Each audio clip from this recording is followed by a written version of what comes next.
നമസ്കാരം. മലയാളി വാർത്തയിലേക്ക് സ്വാഗതം. പാർട്ടി കോൺഗ്രസിനിടെ CPM നേതാവ് MM മണിക്ക് ഹൃദയാഘാതം. ഇദ്ദേഹത്തെ ഉടനെ തന്നെ മധുരയിലെ അപ്പോളോ ആശുപത്രിയിൽ പ്രവേശിപ്പിച്ചു. അദ്ദേഹത്തിന്റെ ആരോഗ്യനില തൃപ്തികരമെന്നാണ് കുടുംബാംഗങ്ങൾ അറിയിക്കുന്നത്. പാർട്ടി കോൺഗ്രസിൽ പങ്കെടുക്കുന്നതിനിടയിലാണ് മണിക്ക് ശാരീരിക അസ്വസ്ഥത നേരിട്ടത്.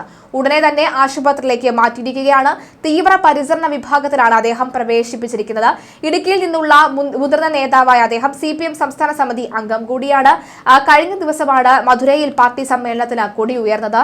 അന്നു മുതൽ തന്നെ കേരളത്തിലെ എല്ലാ CPM നേതാക്കളും ചെറുതും വലുതുമായ എല്ലാ CPM നേതാക്കളും മധുരയിലേക്ക് എത്തിയിരിക്കുകയാണ്. ഇവിടെ നിന്ന് പല നിർണായകമായ വിശദീകരണങ്ങളും അഭിപ്രായങ്ങളും ഒക്കെ തന്നെ പുറത്തു വന്നിട്ടുണ്ട്. കഴിഞ്ഞ ദിവസമാണ് SFIO വീണ വിജയനെതിരെ നടപടി സ്വീകരിക്കുന്നതുമായി ബന്ധപ്പെട്ട ചില പേപ്പറുകൾ പുറത്തു വന്നത്. അതിന് എല്ലാ CPM പ്രവർത്തകരും അതിന് പ്രതികരണവുമായി എത്തിയിരുന്നു. ആ പ്രതികരണം ഒന്ന് കേൾക്കാം. ഏതായാലും MM മണിയുടെ ഈ ആരോഗ്യനില തൃപ്തികരമെന്ന് തന്നെയാണ് ഏറ്റവും ഒടുവിൽ വ്യക്തമാകുന്ന റിപ്പോർട്ടുകളും. എന്തായാലും ഈ മുതിർന്ന CPM അംഗങ്ങളുടെ പ്രതികരണം ഒന്ന് കേൾക്കാം. ഇത് രാഷ്ട്രീയ പ്രേരിതമാണ്. വീണ്ടും ഇത് ഒരു രാഷ്ട്രീയ പ്രശ്നമായി ഉന്നയിക്കാനും എന്നും ഇതിൻ്റെ പേരിൽ വിവാദം ഉണ്ടാക്കാനുമായിട്ടുള്ള ശ്രമം ആസൂത്രിതമായി നടക്കുന്നുണ്ടെന്നുള്ളത് കേരളത്തിലെ ജനങ്ങൾക്ക് വ്യക്തമാണെന്നാണ് ഞാൻ കരുതുന്നത്.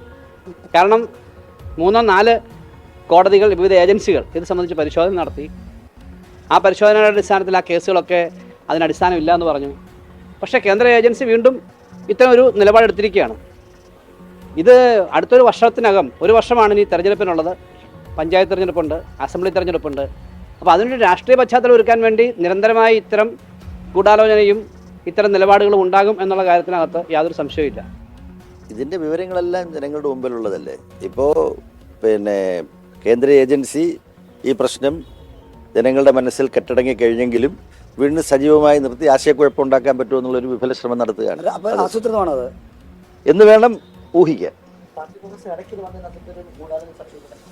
പാർട്ടി കോൺഗ്രസിനിടയ്ക്ക് മാത്രമല്ല, പിണറായി വിജയനും സ്റ്റാലിനും 2 മുഖ്യമന്ത്രിമാരും കോൺഗ്രസ് ഭരിക്കുന്ന കർണാടകയിലെ ഉന്നത വിദ്യാഭ്യാസ മന്ത്രിയുമൊക്കെ പങ്കെടുക്കുന്ന ഒരു പ്രധാനപ്പെട്ട സെമിനാർ പാർട്ടി കോൺഗ്രസിൻ്റെ ഭാഗമായിട്ട് ഇന്നലെ നടന്നു. ആ ദിവസം നോക്കിയിട്ടാണ്.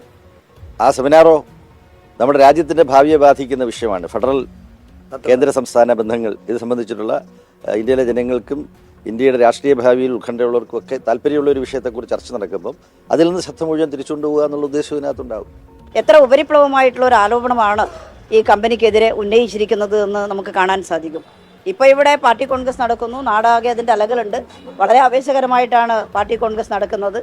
അപ്പോൾ അതെല്ലാം കാണുന്ന സമയത്ത് എന്തെങ്കിലും ഒന്ന് CPM-നെതിരായിട്ട് ഇപ്പോൾ പുതുതായിട്ട് എടുത്തുതരാൻ സാധിക്കുമോ എന്നുള്ള രീതിയിലാണ് ഇപ്പോൾ ഈ അന്വേഷണത്തിന് അനുമതി എന്നൊക്കെ പറഞ്ഞിട്ട് പ്രഖ്യാപിച്ചിട്ടുള്ളത്. അതൊന്നും കോടതിയിൽ നിലനിൽക്കുന്നതല്ല. വിജിലൻസ് അന്വേഷണം കഴിഞ്ഞ് കോടതി കേസെടുക്കാൻ ആവശ്യമായിട്ട് യാതൊന്നും ഇതിലില്ല എന്ന് പ്രഖ്യാപിച്ചു കഴിഞ്ഞ അവസരത്തിലാണ് ഹൈക്കോടതിയുടെ ഉത്തരവിനെ പോലും മറികടന്നുകൊണ്ടുള്ള ഇത്തരത്തിലുള്ള ഒരു ആരോപണം ഉന്നയിക്കുന്നത്. ഇത് തികച്ചും രാഷ്ട്രീയ പ്രേരിതമാണ്.